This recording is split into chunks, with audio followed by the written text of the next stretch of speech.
welcome to the Awakened and Aligned podcast. I'm Shannon Kaiser, your host, and we are all about dedicating time daily for you to feel inspired, connected to your true self, and really awaken to the life you're meant to live.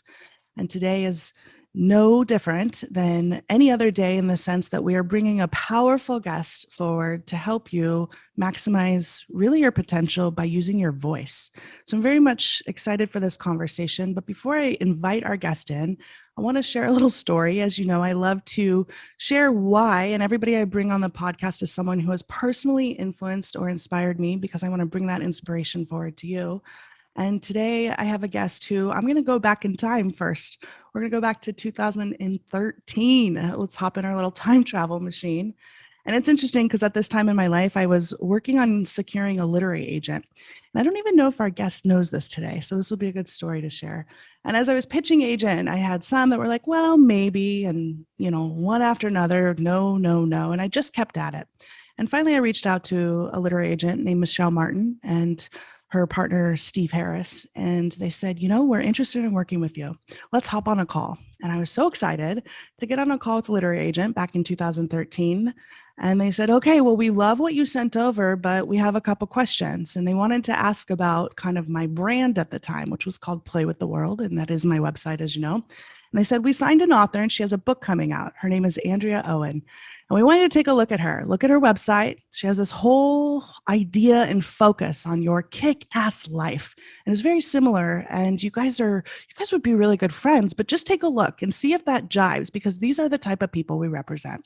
So I got off the phone excited and dove head first into Andrea Owen's world of awesome. And I will say it is world of awesome. And her book was just coming out. And she does coaching and speaking. And the thing about Andrea and her kick-ass life platform, it's all about helping you literally kick-ass life, kick-ass at your own life. And so it's really an honor to bring Andrea on the podcast today. Not only is she a world-renowned author, her last book, Stop Feeling Like Shit. How many languages was it transferred? 18. Maybe 18. Mm-hmm. That gangbusters around the world. 22 different languages, people reading this book. And her brand new book, Make Some Noise, is out now. Andrea, welcome. Let's make some noise today. How are you?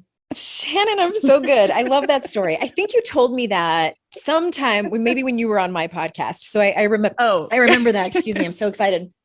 But yes. yeah, I had just signed with them the previous year, and yeah, I think my book had just come out.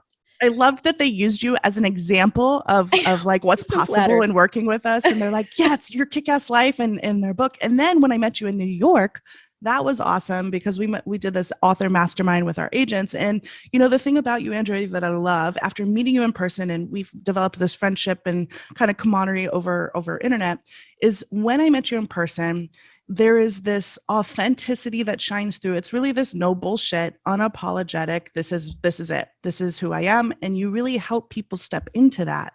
And what I really am excited about to bring you on today is because I think people really need more of that. We want more realness. We want more truth. We want more authenticity in what that looks like in you being you unapologetically. So how has that process been for you in your journey and the work that you're doing? That's such an interesting question. And I don't think you were implying this at all, but I want to, from the get-go, let's acknowledge that everyone's more or less brand of authenticity is going to look different. You might not be as gregarious as I am, or really in touch with your inner peace as Shannon is. I could definitely use a little more of what you have going on there. But I think that sometimes what happens is when we are on this path of self-development, and I've been guilty of this, we see people in the industry that we admire and we want to be more like them. And I'm encouraging people just to get curious about yourself and what are your natural gifts. And I know that's a lot of your work too. And for me, it was, when I heard you say unapologetic, what the first thought that came to me is, my gosh, I haven't always been like that. And my inherent personality is, I'm, very in touch with my quote unquote masculine side. I am outspoken and direct. and, some might call bossy and authoritative. I'm an 8 on the Enneagram, if anyone's familiar with that.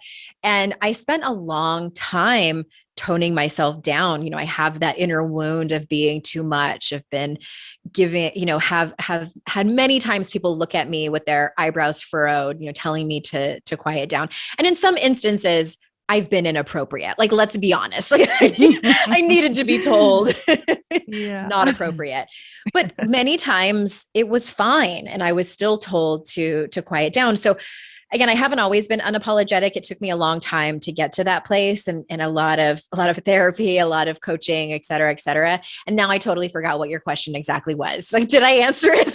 Oh yeah, there's no, okay. Really, it's just conversation, but that the whole idea, and that's exactly what I was looking for, is I love that you're sharing. It is about us being unique to who we are. And you referenced in this industry, I think a lot of times, even in our own journeys as authors, we sometimes lose sight of that, seeing someone ahead of us, like, oh my gosh, they're doing this. But what is so great about where I see you in your career now and what this next level really represents, it's about speaking the truth from your own perspective. And, you talk, the book's called Make Some Noise. But as I was, Andrea, for all you guys listening, she had reached out several months ago with a PDF copy of the book. So I had a chance to read it. I only like to endorse things that I read through. And of course, I love Andrea. So I wanted to really get an idea of what this book was about. And she had asked for possible endorsement. And I have endorsed the book. And what I love about, as I was reading through, it really is about this attention to ourself to step into a place of power and really unlearning all of the ways that we have not given ourselves permission to.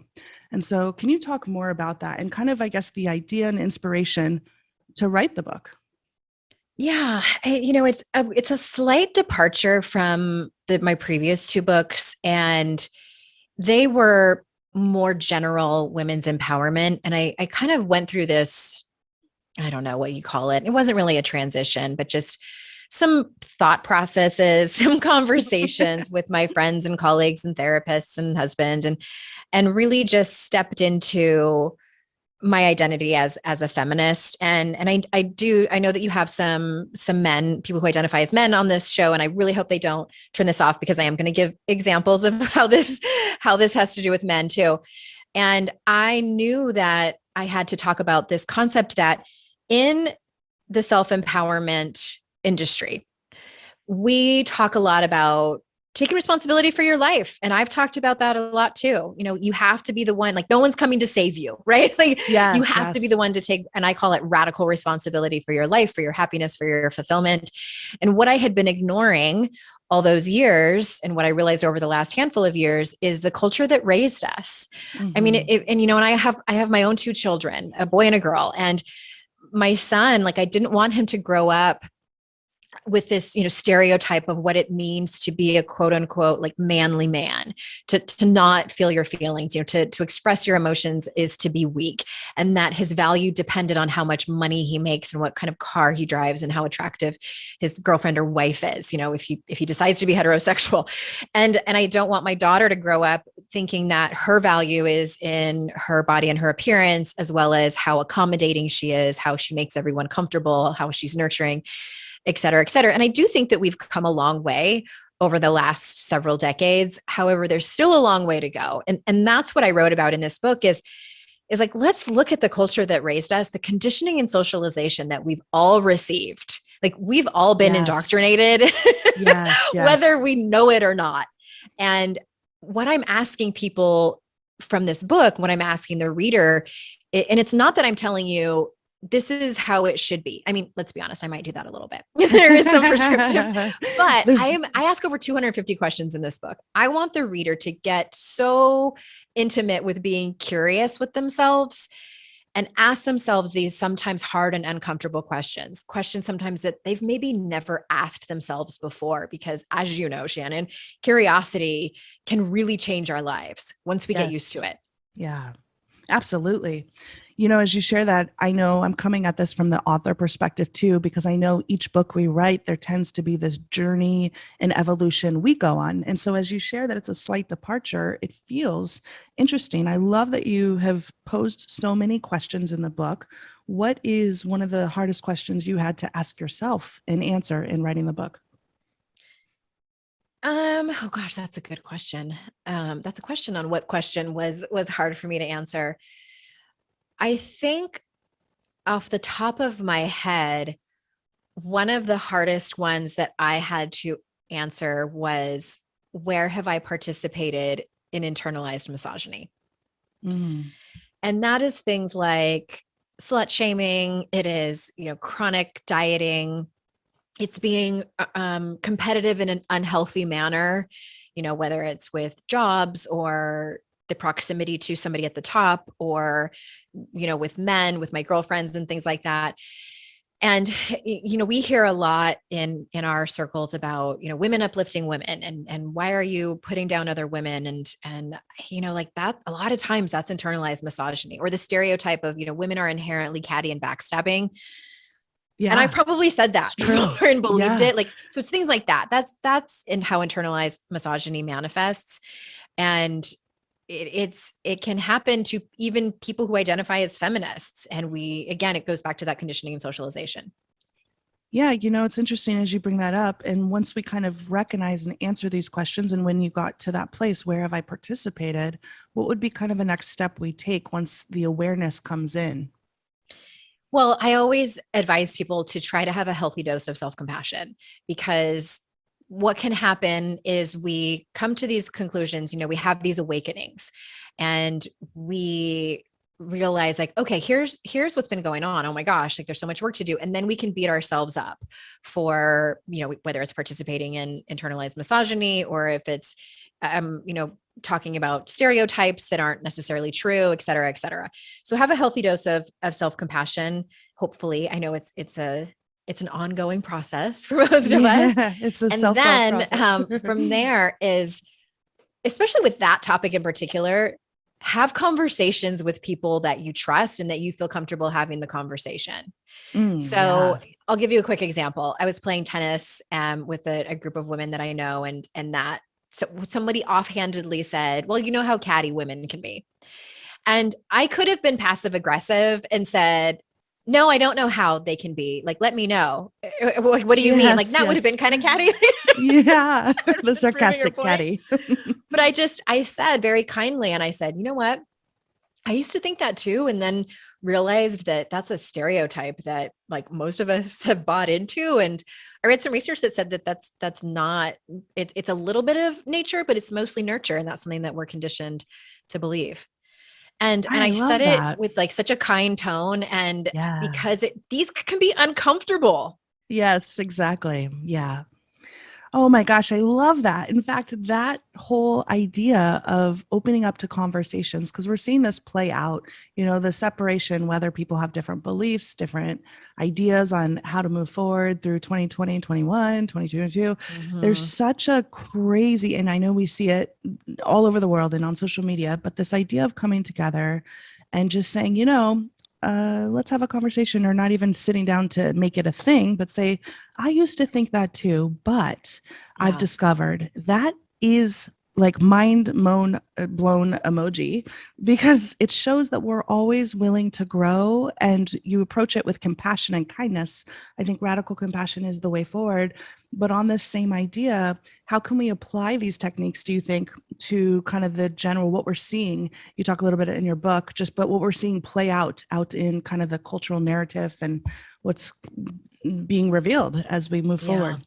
It's been rough. It's been rough out there in the Yeah, wild, isn't so it? rough out there. It's rough, crazy. That's why we It come is. back into inner peace. Yeah. Yeah. And I'm dealing with something at the moment. It's like, do we mask our kids? Do we not mask our kids? And there's a heated debate at one of my kids' schools that I'm involved in. And, there was a time where I would have been the person who was in the Facebook groups, just being super aggressive and more or less a mean girl. Yeah, and coming back at other parents and maybe even name calling if I got really upset and emotional about things, because it's an emotional topic. it The is. vaccine, the masks, these, kids and people getting sick, et cetera, et cetera. No one can argue that it's an emotional topic.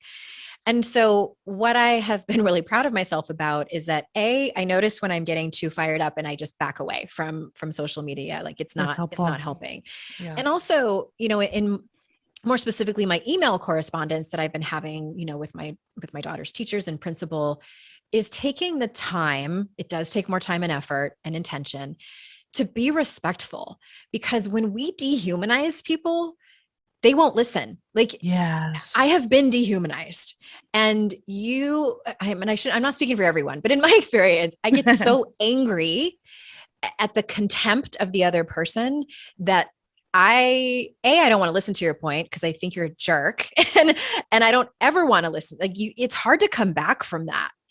And so I try to start every correspondence with gratitude and talk about what's working, and then Yeah. go into, and here are my concerns, with respect, Andrea.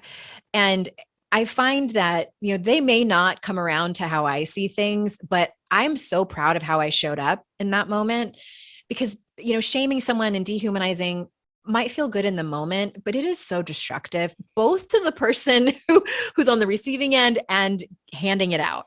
Absolutely. Yeah. And I think we're starting to realize, because there is another way. We've spent what feels like, oh, so many months just being in that space of emotional charged energy. And Yeah. what you mentioned was very important, because I think you said, there's a time where perhaps I might have been the mean girl. I think Yeah. all of us can relate, where we were so acting from a place of anger or frustration or Mhm. disappointment. And so what would you go, if you could go back and visit the mean girl? Because there's always points in our life, whether we've been bullied or been that person as an adult. What would you say to her, and why do people lash out from that place? I think we just want to be heard. I think, and that's how. There's a few reasons that I was that way. I just wanted to be heard, and I think that's a universal reason that people either raise their voice, or they repeat themselves, or they act aggressively. I think the next reason is that we don't know how to communicate. Like, Yeah, and of course, yeah, I'm speaking generally here. I'm not speaking to every single person listening, but for a long time, like, that is one of the things that I'm so grateful for in the work that I do, and in the marriage counseling that I've been to with my husband. With 13 years of marriage now, is that's the great. tools of communication, is how to have a respectful back and forth with someone, and also to have a difference of opinion. Like, I see all the time people saying, don't be so divisive, you're being divisive, and I'm like, no, we just have a different opinion. Like, it's not the same thing. Like, Yes, and yeah. I see that there's, like, sometimes a very fine line, and it probably is subjective. But yeah, that mean girl just wanted to be heard, didn't know how to communicate. And I'm going to sprinkle in, there was a little bit of, I feel like, as a woman, feeling like I was never truly taken seriously, and feeling like I had something to prove. Yeah, absolutely. I think these are deep core wounds that, almost as a collective, all of us are really being asked to look at now Mhm. through what we're seeing play out in the world. There's the Course in Miracles talks about your outside world is a reflection of your internal state. I talk about that a lot. And I think we're acting what you're sharing. It's so many of us can relate, because we act from a place of a wounded place, of a traumatized place that we haven't necessarily looked at, but we're being asked to look at these. And that's one of the things you share in your book as well, is how we can address the inner wounds and the parts of us that feel, even in your book, you say, there's a part where I remember reading where you say, I was afraid to make more noise. I had been conditioned to put everyone else before me. And this is what we do. We do it because part of us feels more comfortable doing that. And I think unconsciously, on a level, you talked about how the detriment of that, it builds up resentment and poor Mhm. boundaries. We lash out, right? Negative self-talk, even. Yeah. It just goes on. And we're constantly kind of grasping for that approval sequel. So seeking that approval kind of aspect. We switch it by, it sounds like, really feeling our feelings, understanding that we don't need to act from a place of not worthiness. How do we, in the book, you actually talk about, start taking up some damn space, like Yeah. just own it, start doing that. Talk more about that. Mhm. Yeah, taking up space it's one of those. terms that's gotten thrown around a lot lately. And the way I describe it is taking up space can be taking up space with your voice. It can be taking up space with your body, whether that's accepting whatever shape and size or age that you are at, and especially in other people's bodies as well, or ability. And you can also take up space with your power and your confidence. And I want to say this, especially for the men who are listening, like taking up space for you might look like taking up space with your emotions. Yeah. I don't think I know that, Right. a patriarchal culture punishes men for being emotional, and we're all emotional. We are humans. It's part of the human experience. And it breaks my heart that men have been conditioned and socialized to understand that it's not okay to do that. They are bullied. They're sometimes met with violence, and it's unacceptable to me. Yeah, and I absolutely. don't want my son to grow up like that. And so that can be taking up space. And I know too that it can feel, especially if you are of a certain age, like once you get into your 30s and 40s and 50s, like we get pretty set in our ways, like when we have some True. decades of experience behind us. So it can feel so incredibly uncomfortable and foreign. Even I know when I work with people on changing their negative self-talk, and they get so discouraged that they don't see progress right away. And I'm like, babe, you've been talking to yourself the same way for a long time. You would not expect to walk into a Spanish class when you've never learned Spanish and be fluent in a day or a week. Like this is going to take time and practice and dedication. It really is the same with things like taking up space, with, working on your self-confidence, with embracing your pleasure, like any aspect of the work that you and I talk about, Shannon, like it takes practice and dedication and commitment, and sometimes failing and starting over. Yeah, I think that's an important part. The failure part, I really understand it's not failure, but I think so often we beat ourselves up on it. And then it's just this snowball effect. But the truth is, it's all about the growth and the evolution and learning from each step. And that's what you see too, it seems. Yeah. And I hear some people say, oh, I'm so frustrated lately. I feel like I take, 2 steps forward and 3 steps back. And I'm like, yeah, that's what it looks like a lot of time. And I think, and that's also very subjective. And I think that, we don't celebrate the, the descending moments, the times when we're in heavy grief, or the times when we realize we've been in a perhaps dysfunctional relationship. And, we only tend to celebrate the upswing, like the successes. So I'm using air true. quotes over here. And Yeah. and I'm not expecting people to celebrate the really difficult times. I've been in them myself, but like, what if we were just neutral about it and just looked at it like, okay, this too shall. I mean, I had to do that for most of 2020. I don't know about y'all. Yeah, no kidding. Ooh. I had to really I think look we're all at traumatized from that year. And we're still kind of 100%. on the other side of that.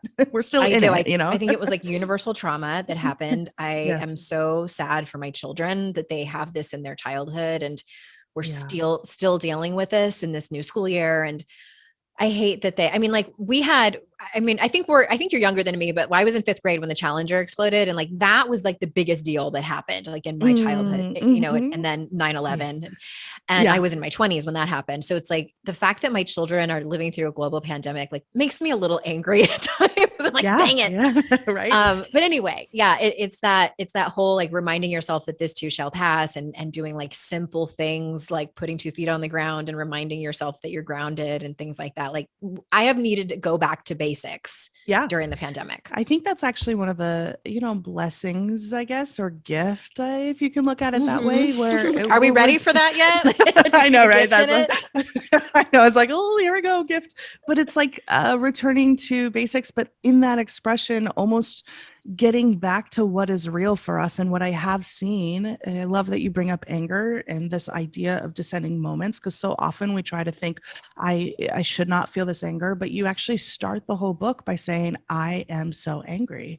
And there is this power in letting us understand the anger, because then we can transmute it, let it heal, and move through us. And then it turns into purpose. It like for you, it turned into this gorgeous book that can now help people own their voice.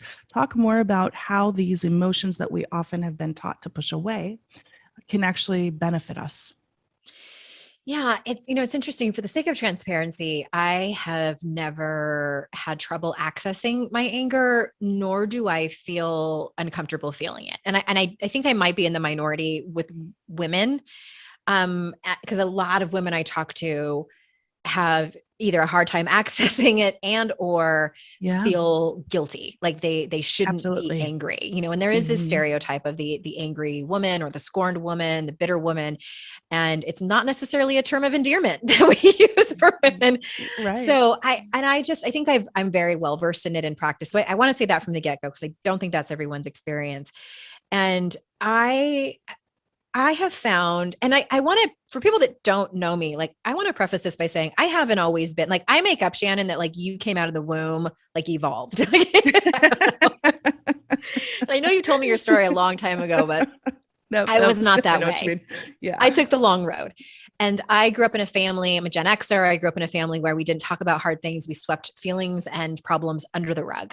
And I always felt like I was the kid who would have pointed out that the emperor had no clothes on. So I was always curious about talking about hard things and very intuitive that things were happening, but nobody was talking about it, which can be a traumatic experience for some people. And so what I have found the hard way, through getting sober, through going through, 12-step programs like Codependence Anonymous and Love Addicts Anonymous, is that our power lies in our emotions. And Yes. I did not want to believe that. I was like, Mm. no, there's got to be a different route. Like, Yeah, is there yeah. like a supplement I can take? Right? It's so true.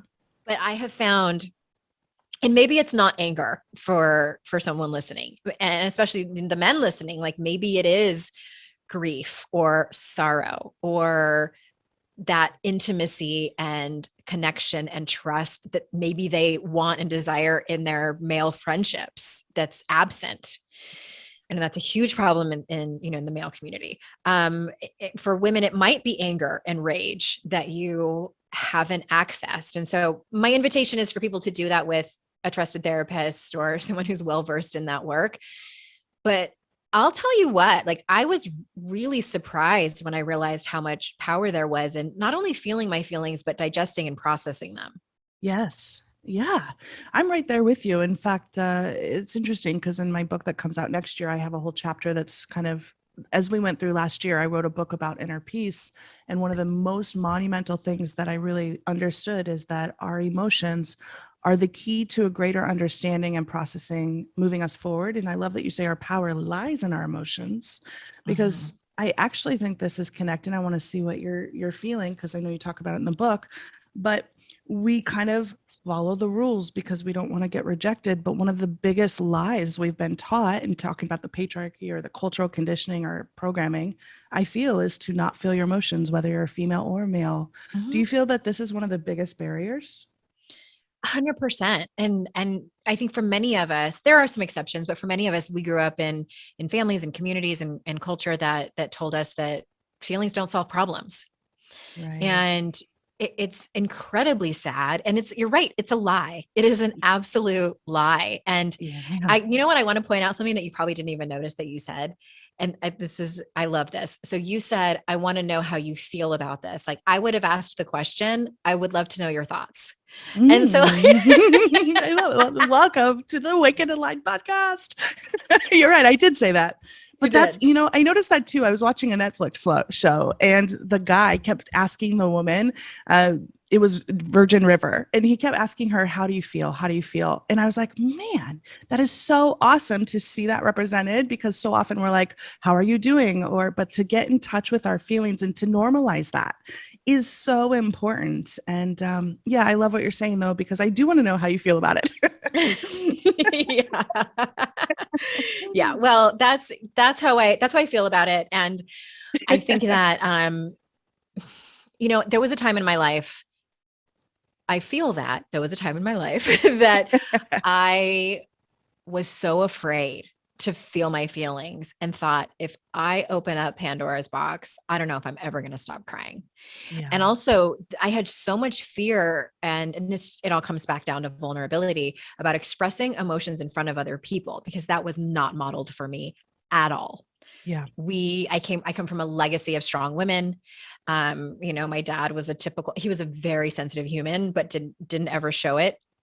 And I was terrified of it, but it was the thing that I wanted the most. So there was this double binary of just like, oh God, like the thing that I want the most, intimacy, trust, connection, love, is the thing I am the most terrified of. And I wanted to acknowledge that and say that out loud, because if you're feeling that way, you're not broken. It's again, it's that cultural programming, and it very much might have been your family of origin. What was modeled for you, whether you had like explosive emotional parents, or you had parents that didn't, who were very boundaried with their feelings and emotions, or there might have been, manipulation going on, or all kinds of different, perhaps emotional dysfunction or abuse, that it sticks around. It can definitely stick around. And also, we might talk to a therapist about it for a while, and then we're good for a few years or even a decade. And then it crops back up when we get into a new relationship, or there's a global pandemic. So yeah, Absolutely. that's how I feel. Yes. Well, it's interesting because I think we get to points in our life too where we kind of grow into the next level and we realize we want more, or we realize what we've been living is not necessarily what really is feeling good anymore. And you nailed it. You said the thing we want most. And I think we can all ask ourselves the question, what is it I want most? And what do I want that's not in my life currently? And then you get to the place where we often realize that we are terrified of it. And why do you think we're terrified? Is it more that if we actually get it, we won't know how to exist in that place of joy and happiness? Or is it because, like, where do you think that, what's on the other side of that terrified fear? I think it comes down to vulnerability, and, to build trust and have intimacy and love and like truly be seen, that is vulnerable. And again, I'm sure that the people that listen to your show are at least somewhat versed in Brene Brown's work, who's brought the vulnerability topic to the mainstream, which I'm so happy about. I'm trained and certified in her work. And it's so laughable to me still that I'm trained and certified in her work. Like, because if you had asked me that 15 years ago, 20 years ago, I would have been like, you're kidding, right? Yes. Me? Yes. But yeah, it comes back to the fear of vulnerability, the fear of being hurt. Trust is so vulnerable. And and I'm saying this with somebody with decades of trust issues. And it is the thing that we have to completely let our guard down. And you get to adulthood and you know what it feels like to have your heart broken. You do. Yeah. Someone has disappointed you. Someone has hurt you. And for some of us, we decide, I'm not going to ever have that happen to me again. And the way to do that is to completely shut out our emotions, to completely shut out people. We might still have friends and things like that, but we shut out the intimacy. We shut out any opportunity for trust and love and connection. Yeah. It hits home because I think all of us can relate at different junctures in our life too, because whether you're adult or the trauma is still unprocessed from childhood, it comes up. So how would using our voice and really kind of staying in integrity with self help us through that? Yeah. And when we're talking about using our voice, it's about learning to have hard conversations. And sometimes that conversation is with ourselves, but if we're having it with another person, it's learning the skills of communication. I love John Gottman's work. And if anyone is new to communication or doesn't know where to start, I highly recommend his books. He's co-authored some with his wife. And they don't teach us how to set boundaries or have hard conversations in school. I wish they did, because not many of us grew up in families where that was modeled really well. I think unless you had parents who were therapists or communication experts. Right. But, and I love what you said too about, staying in integrity with yourself. And one of the things I had to learn the hard way when it came to communication is I can only control how I show up. I want to control the outcome. I want the other person to see my point of view. I would really love it if they did what I was requesting, or they changed their behavior, like how I'm going to ask them to do so. But you can't. And the only thing you can control is the words that you say, how you say them, your body language, how you're showing up. And if you do all of those things, with, my friend Amy Smith says, with love and kindness, or sorry, with kindness and grace, then that's a success. Oh, That's I what the love that. success needs to be. That is the success. I just had a really tough conversation the other day at a family barbecue, and Mm, I realized we really practiced this and what you're sharing because it was so uncomfortable. We have very different views on how to proceed through this COVID culture, if you can call it that, and very very strong beliefs on both sides. But what I'm finding is this radical compassion for understanding where the other person's coming from without any agenda to try to change, manipulate, or control. I yeah. love that you call it that is the true success. I even got a message from the person after that said, "I'm so thankful that we got to talk. I appreciate you sharing where you're coming from." And although the whole time we were talking, I had this kind of in my chest, I was very Mm-hmm. calm. We were both very respectful. I mean, this is a family member, but flash back to last year, it would have been a heated debate, and we would have walked out of, kind of the stormed out of the house or something. I think that shows how far we're coming, not just in my example, but I think we can all look to our life and we can perhaps go deeper into the knowledge that you're sharing in your book and see that we're actually moving closer. Because I think my whole point here is so often it feels like we are overwhelmed with what's going on out in the world. But when we can start to see the mini moments of success, call them little Mm-hmm. victories, that's moving us forward. So, what is one of the greatest mini successes or mini victories that you have seen for your life and your work you do over the past year? I think, and sort of goes beyond what I wrote about in the book, but when it comes to making noise, and let's use the example of standing up for something that you believe in. I have had to, this pandemic has taught me you got to know when to hold them and you got to know when to fold them. Basically, is what Ah, I'm saying. It yes. is I the like great that. Kenny It's so true. Yeah. when I have to be very careful because I am the way that I am. I'm an 8 on the Enneagram. I can Yeah. be very, I can make a lot of noise.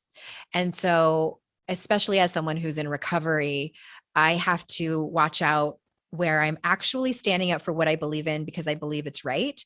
And when I sometimes go past that and I'm standing up for what I believe in because I want to be right and I want to win and I'm Yeah. getting self-righteous, Mm, that's a mm, dangerous place for me to be. And Anyone. Yeah. I can cross that line and not even know that I've crossed the line. And so I have to check in with myself and also take a lot of breaks. If you are, quote unquote, fighting the good fight, whatever side you're on, it's exhausting. It's emotionally, mentally, sometimes physically exhausting. And we have to take care of ourselves. And I want to circle back really quick, Shannon, to something that you said, because I love your example of your family member where you had that compassionate conversation. I don't think everyone deserves that if we're not being treated that way. I think that like people will show us who they are, and I think it's good for us to be clear and say things like, I don't appreciate how you're talking to me. If you're going to continue that way, then I can't continue to have this conversation. And if it's about boundaries, and I think that boundaries are so hard, but they are the most compassionate thing that we can do. And some boundaries don't always have to look like you cut somebody completely out. I've Right. set boundaries before where I love people from afar, like, Yeah. like Yeah. I get in touch with you this many times a year and we talk about surface level things and I love you still, but I can't be around you intimately. Do you know what I mean? Like Absolutely. it's nuanced and every situation has its own uniqueness. And yeah, that's about I it. think the boundaries is really important, and really under that even more is self-respect and respect Yeah. for others and compassion for self and compassion for others. And with that, I feel like that's kind of tying what we've said up into a bow, if you will, and really realizing the way forward. And that's what I want to offer to you. And as we close down our session today, I could keep talking to you for hours, Same. but what is the way forward for us? Oh man. So you're saying you want me to save the world. Pretty much. Um, I think I think it goes back to exactly what we were just talking about Yeah. is a couple of things.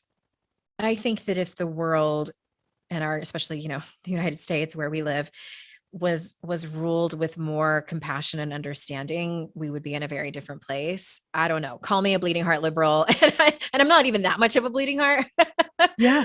But I think that we need to listen to each other and, I don't know, and make compromises. But I also think that we need to learn how to communicate, that, like, which exactly what we were talking about before. And the dehumanizing and the shaming and the blaming and the finger pointing and the name calling, like that never convinces anyone, and it doesn't create more power, and it's so incredibly destructive in the long run. And I just have seen it firsthand, especially over the last, I don't know, 6 years or so, Absolutely. probably beyond. Maybe I've just been paying attention for 6 years. Yeah, it definitely But feels like it's coming to a volcano. it's coming to a point. head. Yeah. And I've been guilty of it as well. I get fired up like the rest of them, but it's like, and also like, what do I want my kids to see? How do I want them to behave? Yeah, that's a important part, because we are an example.